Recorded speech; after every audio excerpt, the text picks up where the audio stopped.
So I want to thank you all for joining us tonight. This is a joint program with the Heritage Library and Coastal Discovery Museum, and I want to give a special thanks to Caligny Theater for having us here tonight, the town of Hilton Head Island through their ATAX grants for supporting this. And I was going to just thank Kroger for providing the food tonight, but Tonya brought those delicious shrimp, so thank you very much. That was much better than a cheese plate. My name is Rex Garnowitz, and I'm the president and CEO of the Coastal Discovery Museum. And I'm particularly proud to be introducing our two presenters tonight, Tonya Hudson and Andrew Carmines. Part of our mission as a museum is to make a difference in the way people think about the natural environment of the Lowcountry, so that they're inspired to take action and make this a better place. I can't think of two people who are better examples at doing this and providing us with delicious food. Tonya, who is the owner of Benny Hudson Seafood, is a great example of the way that we think about the environment and use history and how we're rooted in our history to do that. She's been the owner of Benny Hudson Seafood on Squire Pope Road, and is the fourth generation of her family to work on the seafood industry on Hilton Head Island. The Hudsons came to Hilton Head in the late 1890s to open oyster shucking houses, and her parents, Benny and Barbara Hudson, founded the Hudson Seafood Restaurant. And I think your great-great-grandfather is buried at Honeyhorn in our historic cemetery, and so great ties to the land. After Benny and Barbara sold Hudson Seafood Restaurant to the Carmines family back in the mid-70s, they started Benny Hudson Seafood, the last retail seafood market that actually offloads fresh local seafood from its own docks on the island. If I don't catch my shrimp myself with a cast net in Port Royal Sound, I stop by Benny Hudson's to buy them. I would never buy farm-raised shrimp because of health and environmental reasons, but more importantly, because the best shrimp in the world are caught right here. Tonya will not only talk about history and local seafood, but also the sustainability of seafood and the choices you should make while you're eating.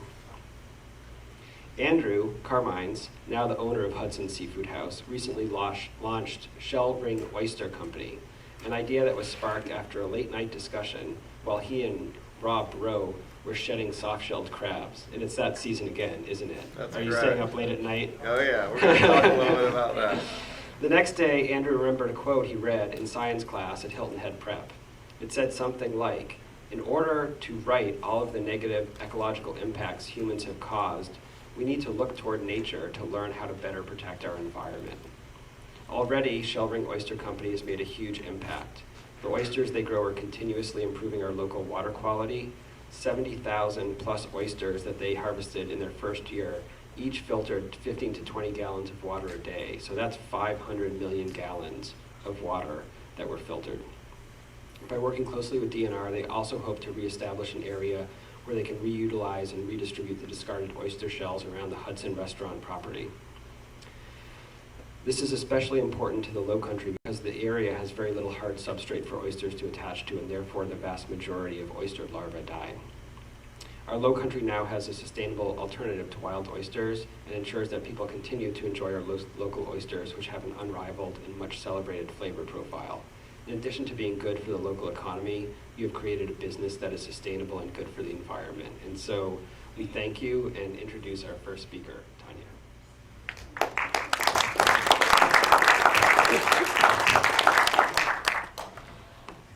I think I'm going to try it without the mic, if that's okay. And can everybody hear me back in the back? Is that going to be okay with everyone? We're good? Okay. Yeah, you can use that. I'm good. I don't want to use it either. First of all, thanks so much for having me, and I'm sure I speak for Andrew as well, that we appreciate so much that folks appreciate what we do and are interested in what we do, and that we have a platform that we can talk, and that's why we do this. I do it all the time. I do Beaufort, Charleston, Savannah, and I tell my people I'll talk anywhere, anytime, because you never know who you're going to get to that you can connect with and network with that can kind of spread our message. And when Natalie and Andrew and I got together, I said, well, we need to talk about, of course, the seafood and sustainability. She's like, no, you have to do your history. You have to. She's seen it before, and I'm like, okay, we'll do a little bit of that, and then we'll segue into probably what you're mostly here for, is sustainability and local seafood and the sort. This is something we put together years ago, and actually my mother, all of her grandchildren call her Shrimp Nana. So we put this together. This shot here, and I'm sorry, some of these are really old shots that I'm going to try to get redone, but in the meantime, this is my great-great-grandfather that came to Hilton Head first. This is in the late 1890s, and he came with his wife, Isabel, and her sister.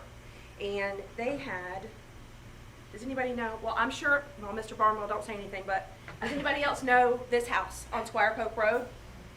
This house is actually where they lived. This was the general store. This was the post office. He was the first magistrate on Hilton Head.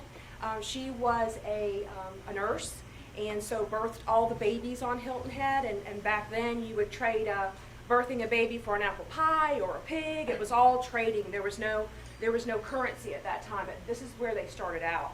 And again, Ransom is buried at Honeyhorn along with 2 of their children, and their graves are still there. This is my grandfather and my grandma Neva, and that's my dad, Benny Hudson, and my Aunt Margie.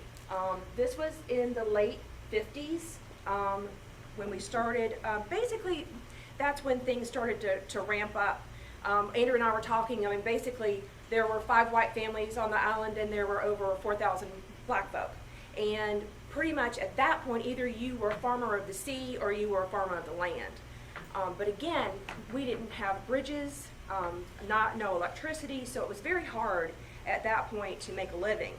So that's when the oystering first facilitated. And this is actually my Uncle Mo's. He operated the first swing bridge that was on the island, but this is how you bought fish. He would literally catch it in the morning, and he would drive around in his pickup truck and sell it in the afternoon. And once again, this is when we were able to start transporting. This is in the 50s. This is the Cliveden. This was the first ferry, and it came to the island twice a week. And at that point, we were able to get product to most of the product went to Savannah, to River Street. There was a huge farmer's market where everybody gathered, and we were able to get oysters and fresh fish. During the holidays, a lot of the turkeys, there was a big, huge volume of turkeys on Hilton Head. So all the turkeys were shipped over for Thanksgiving, but this is what really gave us the opportunity to get product back and forth. This is my dad. We had the oyster shucking facilities. We had, of course, one at Hudson's, which was Bull Point at that time, and we also had where the old oyster factory is. That was also a facility, and we had both of those. But my father decided to join the Navy, and he did 2 tours until my grandfather passed away, and he came back to operate the oyster facilities. And this is actually down at Hudson's. This is where you do your peelers, right? Down on the dock? No, this is actually where the back dining room is now. Yeah, this was actually where our facility was. At that time, and this was taken in '62, at that time, with the facilities that we had, we could shuck 250 gallons of oysters a day. This wasn't long ago. This is 10 years ago. This was Arthur Lee Stewart. We call this the good old days. This is when there was so much shrimp across the deck. We used to call it thigh-high boats. I mean, they would literally come in. And again, when we sold the restaurant back in the late 70s, this was the facility. When we sold the restaurant, again, you have to think we had 250 gallons of oysters a day. We had 26 shrimp trawlers at that point. And we were literally shipping. We would get containers from the Ulmer brothers that did landscaping, dump trucks, literally thousands of blue crabs, and I hate to say it, but they went to Maryland. So a lot of people think that those Maryland crabs they were eating were actually South Carolina crabs. But again, at that point, and then we added the restaurant on, and my father developed a heart condition not long after, and my mother said, well, no wonder. We've got way too much going on here. So what he did, and believe it or not, back in that day, there wasn't one real estate agent on Hilton Head. And so he put a sign on top of the restaurant, and it said, for sale or for see. And people were like, what are you talking about? And he goes, well, you can look at it, or you can buy it. So this couple came from New York City, Brian and Gloria Carmines, and decided they wanted to make a big lifestyle change and purchased the restaurant for my mom and dad. And they worked side by side. They bought the name, they bought the recipes, they learned how to cook the recipes, they were right along the wait staff. We all worked hand in hand until Dad decided that they were doing a good enough job of it, that we could go, that it was okay. So at that point, we moved to Key West. We took a lot of our shrimp trawlers down there. And you probably know we don't shrimp all year long. And again, back in the day, when the season was closed here, a lot of our fleets would head to Florida, where you can shrimp all year long. And we stayed there for 5 years until, of course, Dad missed his home. So we moved back to Hilton Head, and we were right down the street, about a mile away from the restaurant, of course, on the river. And we have a facility there, and of course, he moved back, and all the shrimpers were all excited that, Benny Hudson was back, and we were going to get back in the shrimp business. And my mom said, "You're out of your mind. I'm not going to let you do it." He goes, "Well, I'm going to build a little dock." Well, my dad never did anything little. So it's almost the same footprint as the dock that you have. He just built another one down there. And we had a facility, and he passed in '97. And my mother and I were in the interior design business, and Dad ran the docks. And at the point of his passing, we had 13 shrimp trawlers. And Mom said, "What do you want to do?" And I said, "Well, I don't think we have an option at this point. We're gonna stay in the seafood business, and we're gonna continue." And that's what we've tried to do. Again, at that point, and a lot of people ask me, "Do you think it's that there's not a lot of shrimp out there, or there are not a lot of boats?"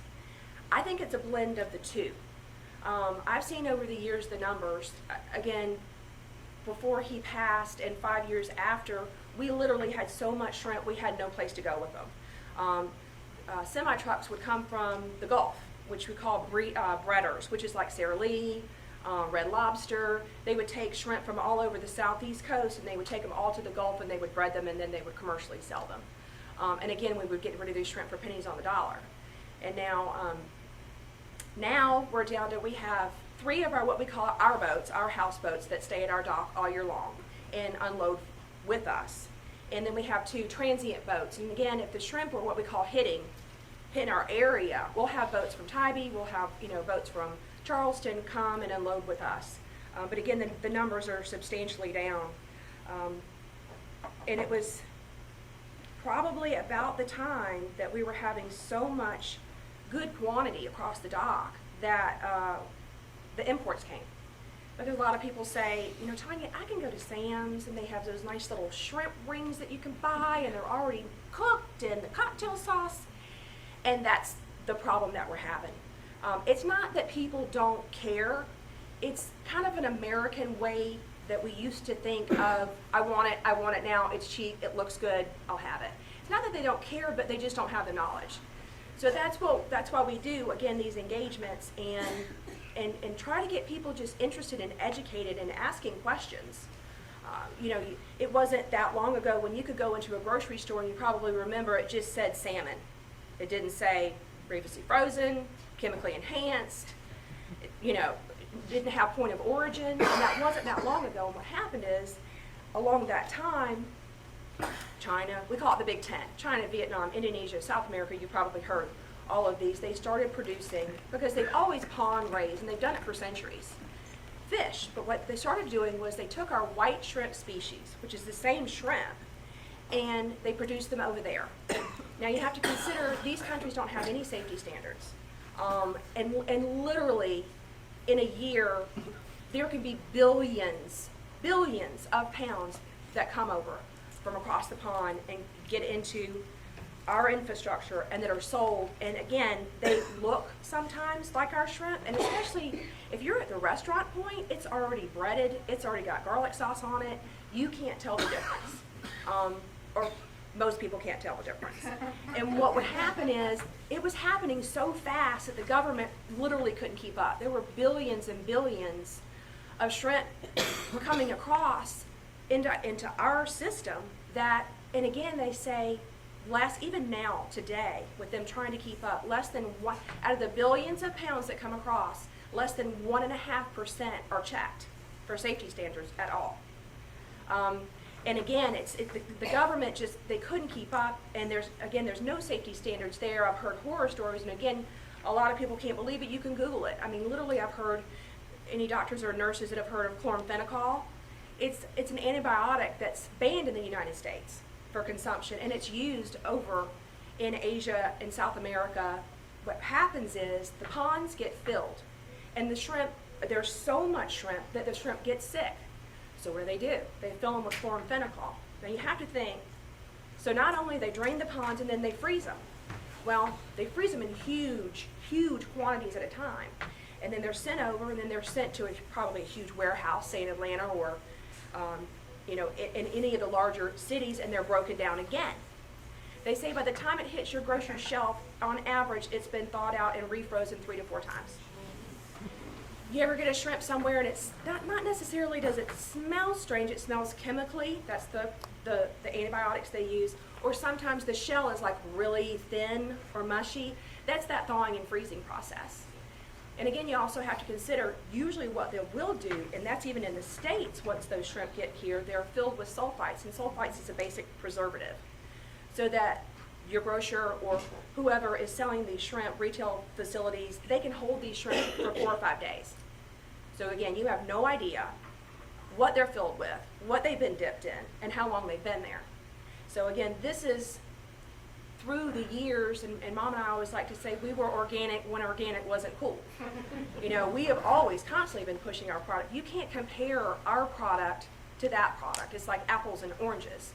But again, Americans don't know the difference. And again, we appreciate over probably the past 4 or 5 years, people have been, you hear the word green and organic and farm to table.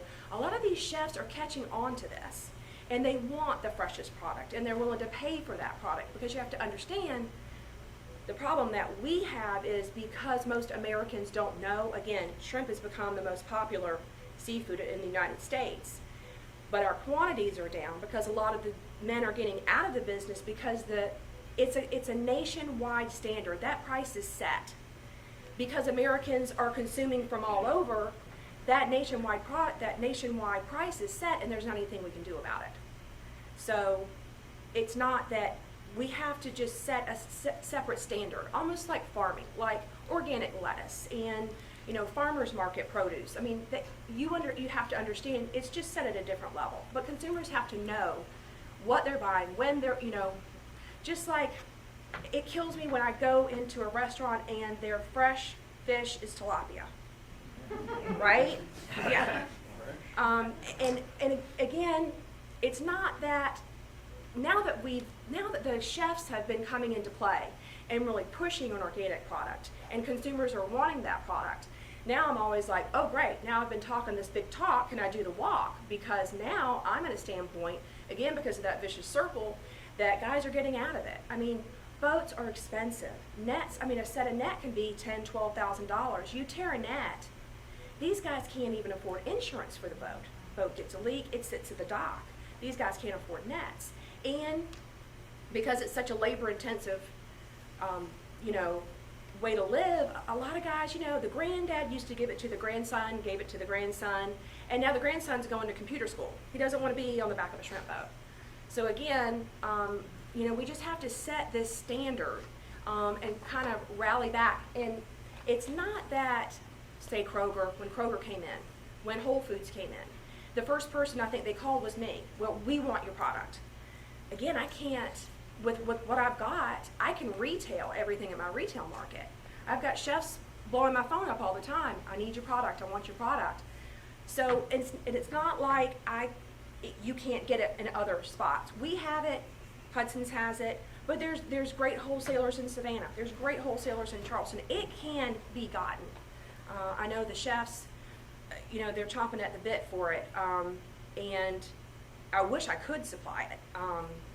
But it's just, something, again, I'm glad that consumers are wanting it. And again, almost the same way with fish. Had a gentleman come in today, he had been at, I'm not going to say the restaurant, and he had the best grouper sandwich he had, and it was only $6. I said, do you really think you can get a $6 grouper sandwich? I talked to him today. You did? He was so mad. He was livid. I'm going back there, I said, don't call my name, but I said, you don't see any grouper because it's too expensive. It's being overfished. And so when you do get it across the dock, it's at a premium.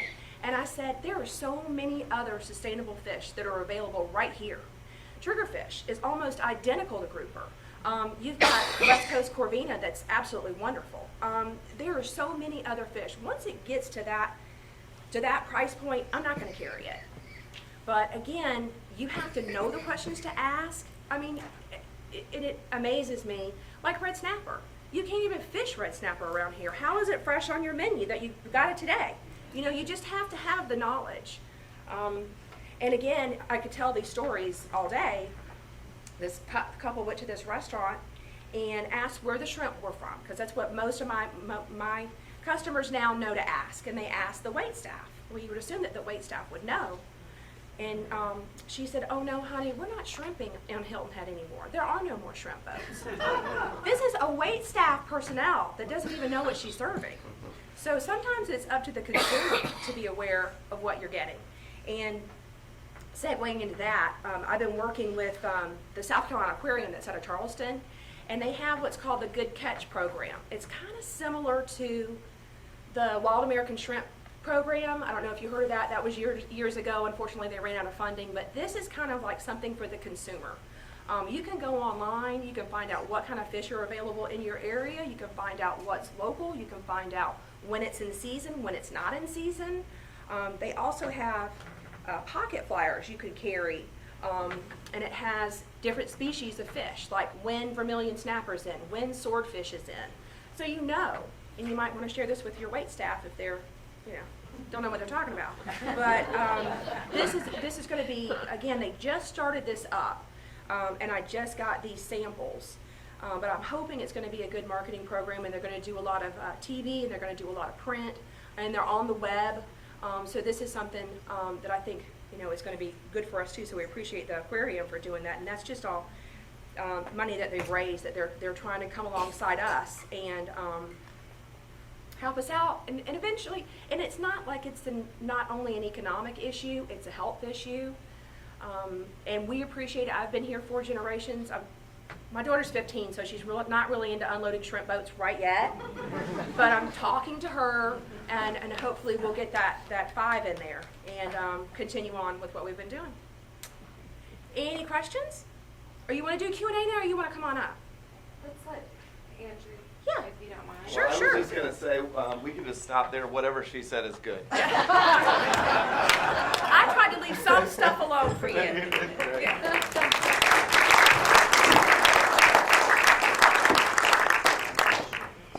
There's so much that Tonya said that is gospel and the same message that we try to get out at the restaurant without offending anyone. So it's we make it very clear to all of our wait staff and everybody else that we talk about what we are doing well, not what other people aren't doing.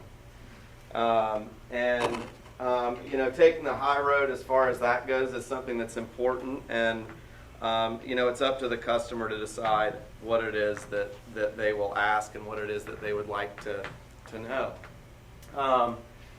Tonya said a lot of great stuff about the history of the island. Golly, I learned a lot, and I think it's really important for everybody to understand a lot about the history to know kind of where the island started. Some of the things that we're trying to do at the restaurant and with the oysters started with the shrimp. And you know, I just want to echo something that Tonya was talking about. You know, in 1988, Hudson's dock packed close to 2 million pounds of shrimp. At the time, the price of shrimp was over $6 a pound for tails. The cost of fuel was around $1 a gallon for diesel at the dock, and there were 5,000 licensed shrimp trawlers in the state.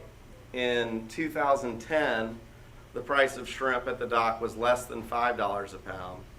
The price of diesel fuel was $3 a gallon, and the amount of shrimp boats in the state were 1,500. So the industry took a huge hit as a result of the imports that Tonya's talking about. There's no differentiation between the local product and the import product. which is a huge problem. So when you go to a restaurant, please do ask, are your shrimp local? And I'll say one funny thing about the shrimp. Funny story like Tonya said. I was at a restaurant and I said, where do the shrimp come from? Say they're local. I said, well, great. Well, where do you guys get them on the island? Oh, you know Hudson's restaurant? We get them from them. And I said, oh, that's good. I'll have the fish. Anyway, so, it's Hilton Head's history is a treasure, and I hope that everybody here knows how lucky we are to have a family like the Hudsons that's still here. An honor to speak after you. Tough act to follow, though. The soft shell crabs are in full swing at Hudson's right now, so I hope you guys will all come out and try them any way that you'd like to have them. For those of you that don't know how it works, basically what we do at the restaurant is we set up a flow-through system. We have 2 pool pumps down on the dock, and the 2 pool pumps pump water from Skull Creek into these tanks. I'm standing in front of one here. We have 15 that look just like it in the packing house at the restaurant. And we basically have the crabbers set crab traps, and instead of using a fish or something in the bait box, they'll put a male blue crab in there. And all the virgin female blue crabs that were spawned in the fall flock to the male blue crab because they want to breed. And the male blue crab will attract the females. The females get caught in the trap, and we look at the crab and we see markings. They're either white, yellow, orange, or red. If they have a red marking or an orange marking, we bring them out of the crab trap and put them in the flow-through system, and we watch them 24 hours a day. Watch them go through multiple phases in the molting process, and then when they back out of their shell, we remove them from the water, and we cook them in the restaurant for customers. Yes, you eat the whole critter, and they are delicious. Somebody asked me a really interesting question about the blue crabs, and they said, well, isn't it wrong to take the blue crabs out while they're in the spawning cycle and sacrifice them to this molting process, etc.? We do about 4,000 crabs at the restaurant during the soft shell season, and the amount of crabs that we export in the state of South Carolina in a year is staggering number. So it's a pretty small operation by that standard. So to give you an idea of what the shedding boxes look like, I'll show you. So that's kind of on the left there is kind of the runs. That's where the crabs are. The crab baskets that we got in there, when the crab actually starts shedding, we put them in those containers so that the other crabs won't eat them. When they're shedding, they're very fragile and very vulnerable. And that's a flat of soft shell crabs that have already shedded the shell. A beautiful thing. So why are we talking so much about soft shell crabs? Well, to plug Hudson's, of course. No, just kidding. Not really to plug Hudson's, but the Rex mentioned, and Rex's introduction was way too kind. Rex mentioned when he was doing the introduction that a late night discussion spawned the oyster project that we've started at the restaurant. And that's very true.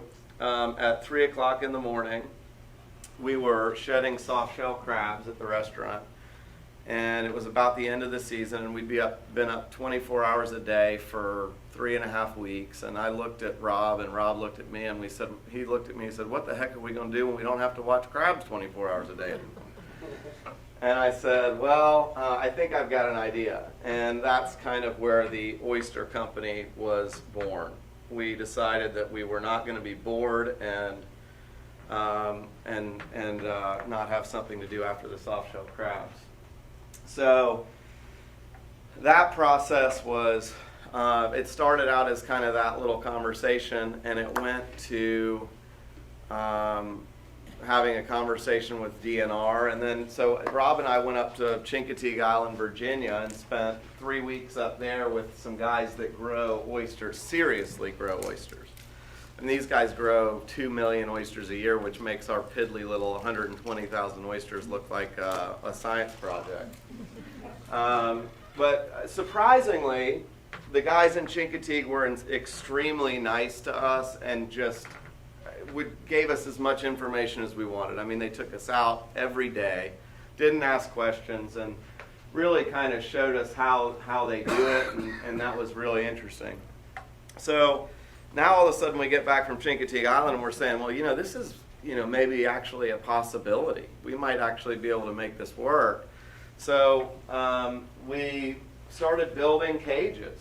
And we started doing permitting. So I went to DNR and I called a lady named Nancy Hadley, who's in charge of aquaculture, mariculture in the state. And I said, Nancy, my name, and I heard Nancy was fair but tough. And I said, Nancy, my name's Andrew Carmines. I'm a restaurateur in Hilton Head, South Carolina. My family's been in the seafood business for 30 years, 40 years. I said, I'm going to grow oysters in the Port Royal Sound area, and I'm not going to be deterred. Can you help me? And she said, Andrew, I'll be happy to help you. And she was not kidding. She was incredibly helpful from the start of the deal. We got through a lot of the permitting process, which can be challenging because you have 4 or 5 different government agencies that you're permitting through. And so we're ready to rock and roll. We've started to build cages. We've got everything underway. We've pre-ordered seed oysters, which is essentially a baby oyster from a company in Virginia.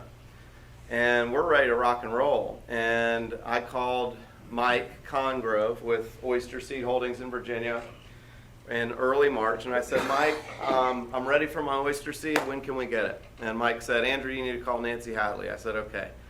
Why do I need to call Nancy Hadley? And he said, well, you just need to call her. So I called Nancy, and I said, Nancy, why does Mike Congrove want me to call you? And Nancy said, well, Andrew, you can't get oyster seed from Mike Congrove in Virginia anymore. There's a moratorium on oyster seed from Virginia. South Carolina's not bringing in any more oyster seed from Virginia. So I said, uh-oh. Wow. So I've built all these oyster cages. I've got all this lease is ready to go, and now I can't get oyster seed. Well, what am I going to do? And she said, well, you need to find somebody in the state to produce oyster seed for you. Enter this guy. That's Bill Cox. I called Bill, and I have him talking on his phone there. We had a conversation. So I called Bill on the phone, and Bill says, Andrew, how you doing? And because I've done business with Bill with finfish and that. And Bill said, yeah, I'll produce oyster seed with you, but you need to help me because it's a real pain. Bill usually produces clam seed. He produces millions and millions and millions of clam seed for guys that grow clams up north. But he doesn't like to do oyster seed because it messes up his whole thing. So I called Bill, and he said he'll do it, but I have to do it with him. So, I didn't know it at the time, but he was basically giving me an opportunity to watch someone produce oyster seed, which now has been one of the most valuable experiences that I've had. So where do we start with producing oyster seed? Well, we start in a hatchery, and it's not easy. It's a pretty complicated process. Basically, we start with government subsidized algae, which is this product here. And we start with a test tube and we bloom it into these giant, those are giant tubes that are about this tall. So we start with that. And then what we need to do first is start with brood stock. Male oysters, female oysters. But we don't know if they're male or female because we don't know the sex of an oyster by looking at an oyster. So essentially we simulate spring. We run warm water over the oysters, then cool water, warm water, then cool water, warm water, then cool water, until the male shoots out the sperm and the female shoots out the eggs. Eggs look like a tube of toothpaste, really thin tube of toothpaste. Sperm looks like a puff of smoke. It's all on a black table under light so you can see it. You seclude both the male and the female oyster, and you introduce the sperm to the eggs. What Once you see cell division in a microscope, you have established that we have larvae. So put the larvae in larval feeding tanks. This is an abridged version, by the way. Put the larvae in larval feeding tanks and introduce the algae. Over a 3-week period, we drain the tanks, siphon out the oysters, put the larvae back in, fill the tanks back up. And after about 3 weeks, we see a pencil dot on the larvae. And that is like, thank goodness, it worked. And once the oyster grows a cement gland, we see that in a microscope as well, we will hope that we can get that oyster to set on a piece of culch, which is a sand grain fine piece of oyster shell. And the confusing part of this is if the piece of culch is too big, then more than one oyster will set on one piece. If the piece of culch is too small, the oyster can't attach at all.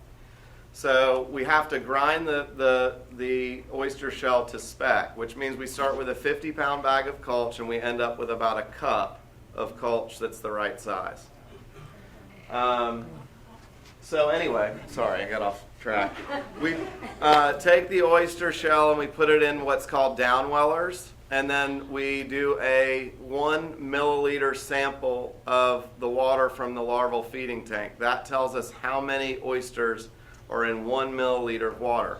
We multiply that by 1,000, and that gives us our oysters per liter. And then we start adding by the amount of oyster that we want in each downweller, and we hope to goodness gracious that those oysters set on that culch. Once they set on the culch, we're in business. So then we put the oysters in an upweller and let them grow to a size that we feel comfortable dealing with, and we put them out in the wild. Whew. Tired just talking about it. How big is it when you get it? Well, usually I let Bill grow them a little bit bigger for me till they're the size of my thumbnail, because I don't want to deal with like 2-3 millimeter oyster seed. It's really difficult to deal with. It's a little more expensive, but it's worth it.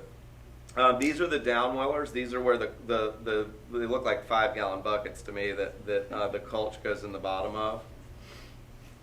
So you can see those. Here's another picture of those. That's a pretty good picture, actually. My wife took that. And then this is Rob building cages. We built, each cage will hold 600 oysters. We built about 280, 300 cages out of wire. That's a pile of cages there. And then these are actually some oysters that we had harvested, and then these are the grow out bags that the oysters go in. You can see the size basically. It's basically a boxed bag, and each bag will hold 250, though we don't put that many in them anymore. We started out doing that, but the way we grow them on the bottom, if you put too many oysters in there, the cages will sink down a little bit, and we don't want them to sink into the mud. These are cages that are actually in the water, and then you can see how they set right on the bottom there. The bags go inside the cages, and the cage goes on the bottom. You thought that like once we got the oysters, the seed oysters, then the work is easy. The work really starts when you put the oysters out in the wild. Every time we have a low tide during daylight hours, we are out there working the oysters, tumbling the oysters, grading the oysters by size. When I started this thing, I said, oh man, we'll do 2 million oysters easy. The most we've done so far in a year is 120,000. It's a lot of work.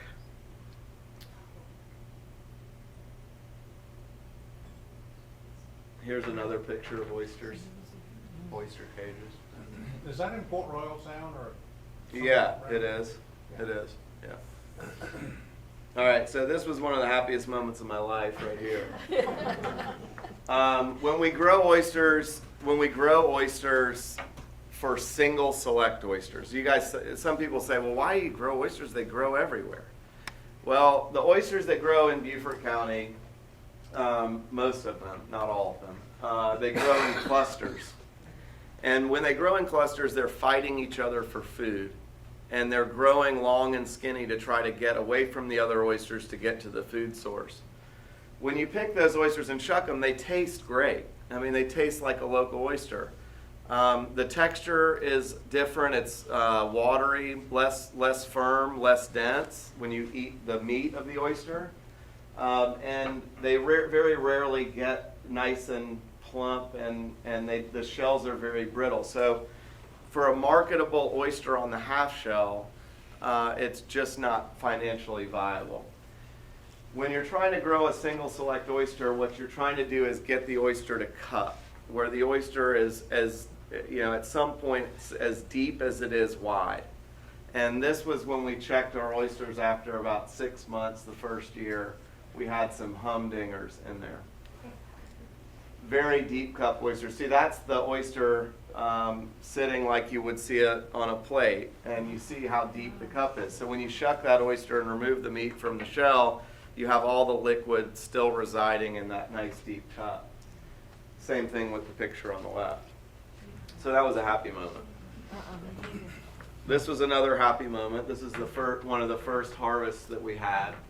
One of the biggest challenges that we have at the oyster farm, and we are very young in this industry, is wild spat attaching to our nice single select oysters. Remember we talked about cluster oysters? The reason why we have so many cluster oysters in South Carolina is because when an oyster reproduces, we talked about how it sets on that piece of culch. Well, in South Carolina, the nearest hard object is almost always another oyster. So our first year, we made the mistake of putting some of our cages too low in the water. And when we put the cages too low in the water, they were a magnet for wild oyster spat. And we ended up with this clump of crazy madness. And that's why you see a hammer in the bottom left-hand corner of this picture, because we actually had to break off some of the wild oyster spat. This picture is actually a wild oyster. I don't know how it got in here, but it is a nice oyster. Beautiful. And this is a 3-year-old oyster that we grew, or 3.5-year-old oyster that we grew from seed. And the reason why we took that picture is because it's kind of an anomaly.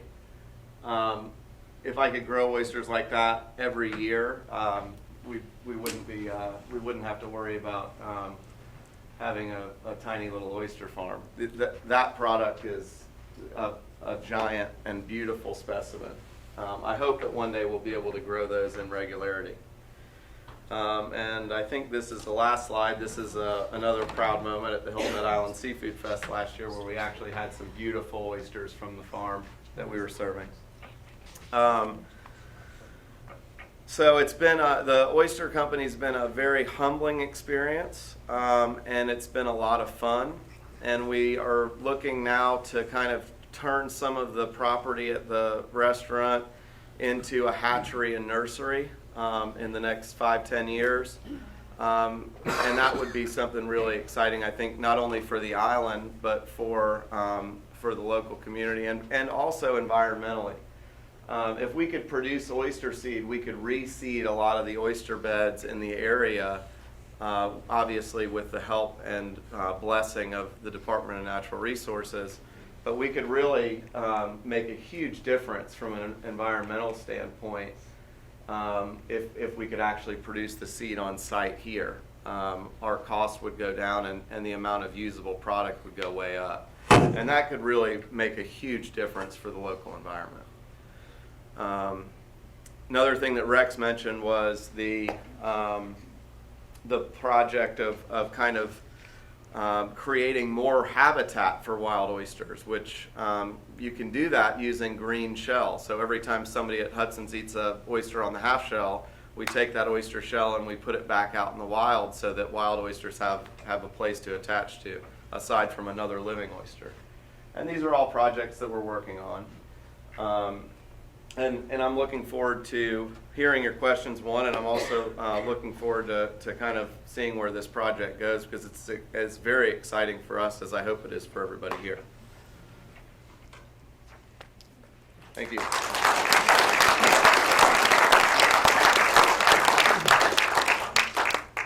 would you just let Susan have questions? Back there. We have a question in the far back. Go right ahead. Yes, sir. Andrew, Yes. how tough is it to secure the oyster operation? Well, I'll say this. The most commonly asked question that I get is, do people steal your oysters?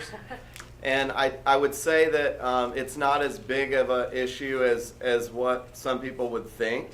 Would I like to have the lease right out in front of the restaurant? Absolutely. So it hasn't been a huge issue as of yet, but I imagine that as you grow and get better and better and more people hear about it, that it could become an issue. I'd much rather be able to see them 24 hours a day. So I have a question. So the oysters have to go, that high tide and low tide, are they exposed, do you have areas where they are exposed during the day, during the tide cycle? The question is, do we have areas where the oysters are out of the water at low tide, I think? What we found since we started, originally we said, wow, we're going to put them underwater all the time and they're going to grow really, really fast. And it's going to grow faster than a wild oyster because they're going to be able to eat all the time. And what we learned from trial and error, painful trial and error, believe me, and expensive, was that you can grow an oyster subtidally, but there's a lot more risk for that oyster from what we call fouling organisms. Wild oyster spat is a much bigger problem when you wild oyster spat's a much bigger problem when you have your oyster subtidal. You know how the water's real murky in the summertime here from all the phytoplankton? All that stuff clogs up the cages, those holes in the cages and in the bags. And if you have them subtidal, that stuff will clog them up and those oysters will suffocate. So what we learned, painfully, was that having oysters intertidal, meaning out of the water for 4 or 5 hours a day, is a good thing. They will eat the same amount. They'll get hungry when they're out of the water and they'll gorge when they go back in the water. So your grow out time doesn't change by that much, and the chances of something killing the oysters or just clogging up the holes goes down. So is there enough intertidal land, out there? You've got shrimpers out in that area. There's a lot of areas. Okay. There's a lot of areas. I mean, and most of them are back in the creek, Skull Creek, Mackey Creek. So do you negotiate with the DNR for Yes. rights to that? Yeah, the question was, do you negotiate with DNR for the rights to those areas? And the answer is yes. DNR has been very, very easy. No, I wouldn't say easy. They've been very flexible and very helpful in the process of selecting a location, in the process of changing a location, adding locations. So the opportunity is there. What we face in South Carolina right now is that mariculture for oysters is a fairly young enterprise. I mean, it's not something that's been going on for hundreds of years like it has in other parts of the world. So I think learning the way that our ecosystem works and what growing methods work and what don't is something that is yet to be seen. Yes, sir. Do you have pollution issues with these being filter feeders? That's a good question, actually. The question is, do we have pollution issues with oysters being filter feeders? And the answer is that we work very, very closely with DHEC. They have a whole branch that is dedicated to shellfish management, and they monitor water quality all the time. And there are certain areas that, yes, are definitely more susceptible to pollution issues than others. I won't go into specific details, but I would say that the area that we're in has not been closed for quite some time. And when I say quite some time, several years. Yes, sir. Tonya, you talked about the various restaurants around here. Do y'all supply a lot of restaurants? I mean, because I know I go to a lot of restaurants and I'll always ask if the shrimp is Right. local or not, and usually the server doesn't know. Again, it's almost like Andrew with his oysters. I can retail literally every shrimp I can get my hand on. And wholesaling is a whole nother avenue. So again, I can keep everything in-house. But again, there are fresh shrimp available. Like I said, there's a great, Tybee Island still has a facility. There's a couple of still good facilities in Charleston. There's even the Gay Company in Beaufort. They still have a handful of boats. So it's available. I mean, we're not the only game in town. The chefs can get a hold of it. But I guess what I'm asking is that when we go to local restaurants, Don't even ask about local shrimp. so they just don't have it. They can't get it. Again, it's accessible, but it's just the chefs kind of give up because it's so hard to get. I think it's hard to get and it's hard to work with. One thing is that it's more expensive. The second thing is that they have to peel and devein it in-house, and that's labor dollars. Okay? And the third thing is that, unfortunately, the general public will eat it regardless. Again, once it gets to your plate, it's in garlic butter, or it's been breaded, you're right. They can buy shell, head off, already clean shrimp for probably The same 75% less. Yeah. And some, I mean, if they are buying the imports, at least a lot of the chefs will at least buy Gulf. I mean, they'll buy something, that's at least United States product, but it's tough. And we're hoping that we can change that. Again, if we, it's just that there's not a lot of boats out there anymore. Again, just from the stats that you said, I mean, it was 5,000 boats. Now I think it's less than 500, Yeah. It's really depleted, so we're hoping that chefs look for it, yes?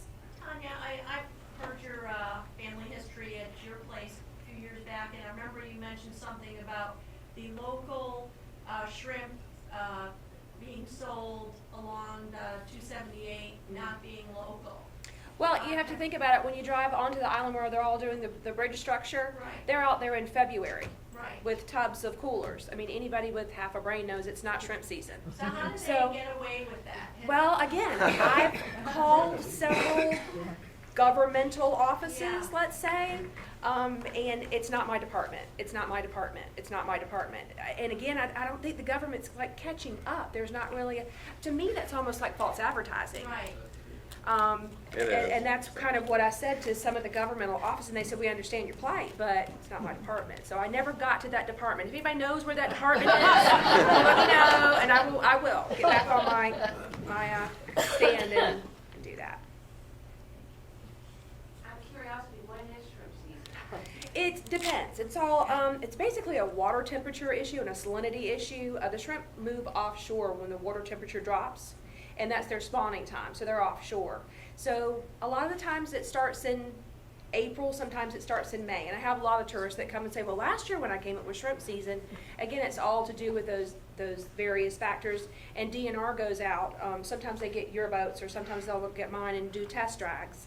And again, sometimes they'll hold the season, because you have to understand that when they're offshore, they're spawning, and when they do the test drags, if there's a certain percentages of female shrimp they're still holding roe, they obviously don't want to open the season up, because those females could drop eggs, and that could be our end of the year stock. So it's just, it varies, I guess is what I'm saying. And again, like we've gone into the middle to end of January.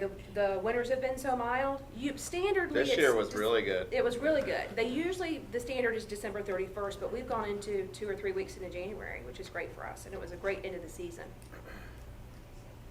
20 years from now, what will have to have happened to have fresh fish still available, fresh seafood still available off the dock still? That's a tough one. I'll take that one. Take it. I mentioned to someone that asked me a question earlier, and I am a huge fan of Al Stokes. Does anybody know who Al Stokes is? Al works at Waddell Mariculture Center. And he has some really interesting stats on the growing population in the world and the sustainability of fish species. And I think there's no question that the future of, and I don't remember, did you say 5 years or 20 years? 20. 20 years. I think there's no question that the future of seafood is probably that there's going to be a lot more aquaculture. I don't know about the shrimp population. I would like to think that if the shrimp population or the shrimp boat population stays where it is, that we would probably have shrimp in 20 years. Or if there was some sort of incentive, governmental or not, and to get into our industry maybe. The nice thing about shrimp is their life cycle's a year. Right. So they're an incredibly sustainable resource. When you say sustainable, like sustainable is a bad word. It's just a broad word. But it's a resource that renews itself year after year after year. So am I worried that there won't be any shrimp in 20 years? No. Am I worried that there won't be some other species in 20 years? Yes.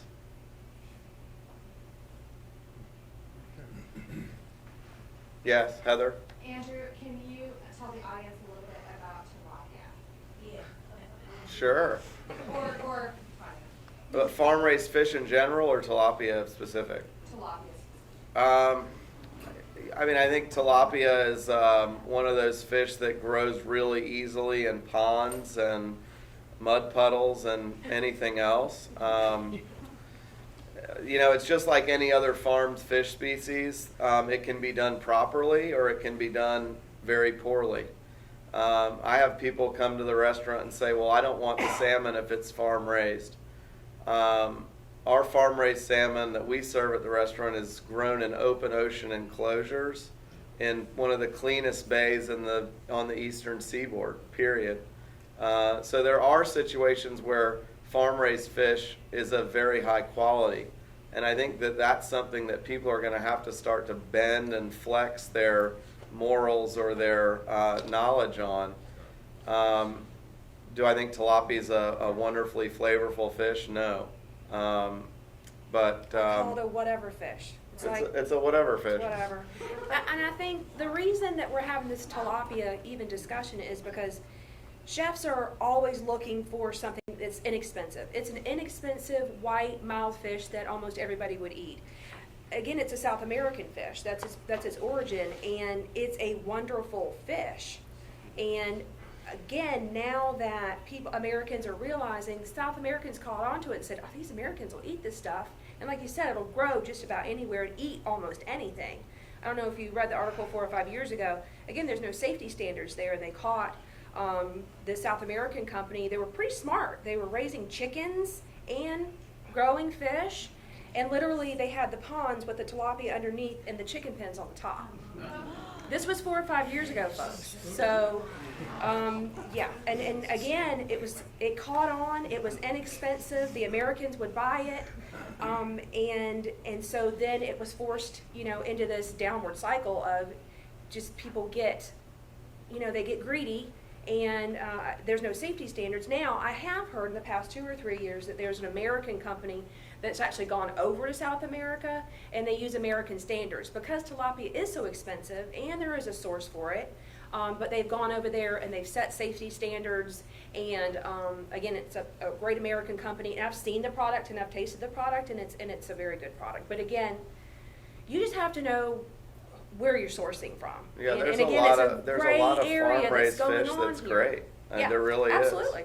is. You just have to know what you're buying. I mean, there's farm-raised fish that comes from China that is pumped up with antibiotics, and there's stuff that's all natural, raised in the state of South Carolina. It just depends on what you're getting. You have to know who you're buying from and the restaurants that you're going to, that you trust them. I guess that's really where it comes from.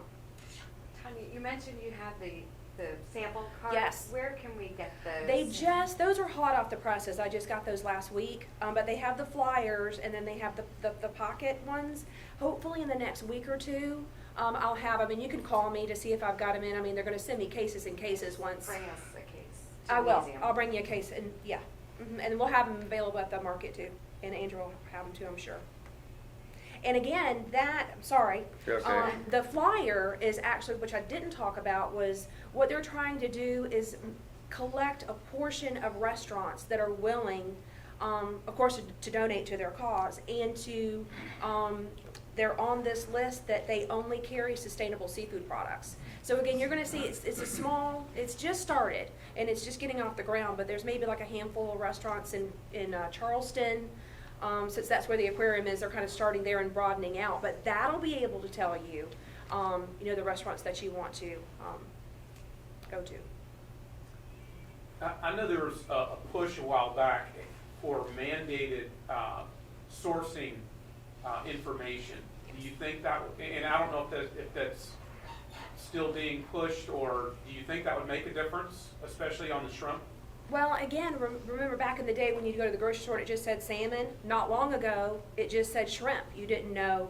Now they've set some loosey-goosey standards. You can't do that anymore. At least it has to have point of origin, and it has to have fresh or frozen, and it also has to have if it's been susceptible to a sulfite, because a lot of people are very allergic to sulfite, so that's a big issue. But those are the main three.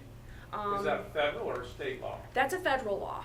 So you're going to see in your grocery stores, you're going to see that. But again, in your restaurants, I have never seen on any menu that they have to.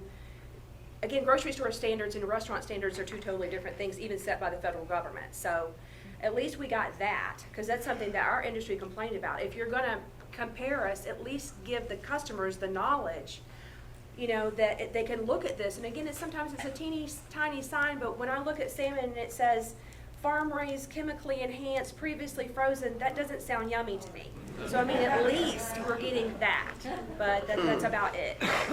Somebody in the back over here had a question. I'm going to ask you, when is the soft shell crab season? Now, It's rocking and rolling right I had now. this Saturday night, and they were We've got soft shell crabs coming out of our ears over there at the restaurant right now. yeah. We started on Monday last week, and I think by Wednesday we had 2,000 crabs in the tanks. So we are rocking and rolling, and they are delicious. And the season's short too, so you got to get them now. The next 2 or 3 weeks, maybe. And Tonya will have some at her shop if you want to take them home too. I'll teach you how to cook them, and I'll clean them for you. Question. Yes, sir. This is a labor-intensive operation, isn't Which, the soft shells? All of it. Just the whole industry. Oh, yeah. And that's a big problem for us too. You have problem getting people to go to work. Oh my God, that's one of our biggest issues. If I could get the boats up and running and I could get people, again, there's no easy way to catch a shrimp. And there's no easy way to pick an oyster. Whether you grow it his way or we have oyster pickers. A lot of the oyster pickers that we have, they're 70 and 80 years old. And again, their sons and their grandsons are moving on. And people say, well, isn't there any, you know, with the computer generation, any easier way to do it? If you figure it out, let us know. Because it's hands-on, you know, like sometimes 24/7. I mean, I've been out unloading, and I'm sure you have boats. When the boats, it depends on the tide, is when they want to unload. I mean, I've had 10 boats deep, and it's 11 o'clock at night. So it's been tough for us to find even anybody that would want to join us and do this and make it thrive again. They're missing out. They are. You are totally. I mean, I wouldn't have another job. I love putting my shrimp boats on and my shorts and my t-shirt and getting out there. Yeah, definitely. Heather, question? I just have a marketing question. How do you feel about other coastal communities and how they're marketing local seafood initiatives, and what Hilton Head is doing and what we could do better, or what we have been doing? Well, I have to say this. Since we started doing the oyster project and the soft shell crab stuff, the local media and regional, even national media has been extremely supportive. So I think that's a positive thing. I'm not really familiar with other areas' marketing campaigns. I've seen some stuff from the Gulf that looks pretty good. But I would say that the support that we've gotten has been pretty tremendous. I think it's all about the buck. You know, when we had the Wild American Shrimp campaign, it was fantastic. They were really pushing some great marketing campaigns and just ran out of money. I think that's kind of what it stems from. And like Andrew said, people are interested in what we do. So that's why we're always kind of putting out feelers for, you know, different marketing ideas, because people are, you know, they're really interested. especially now, again, branding and farm to table and organic, and that's what we're doing. So, we're always looking for different ways. But I think that the Charleston Aquarium, that's going to be great. Hopefully that'll flourish, and other, marketing campaigns like that will kind of push us along too. And I think that you will probably see a bunch of people starting to do mariculture in the state going forward. I think that we're just on the very, very, very tip of the iceberg on this deal. I mean, there was an article in NPR probably a month ago, maybe 3 weeks ago, that said that the low country of South Carolina could become the new Napa Valley of oysters. Because it's a very, very nutrient-rich growing environment. Actually, a little plug for the museum, if you have not done a tour of the museum and talked to Carlos Chacon at the museum about our estuary ecosystem in Beaufort County specifically, it's something that you should absolutely do. I learned more in 15 minutes than I've learned in any 15-minute period. I mean, he is amazing, and he really explains it in a way that's easy to understand. We have a truly unique ecosystem here for a number of different reasons, and it's something to really learn and understand and enjoy.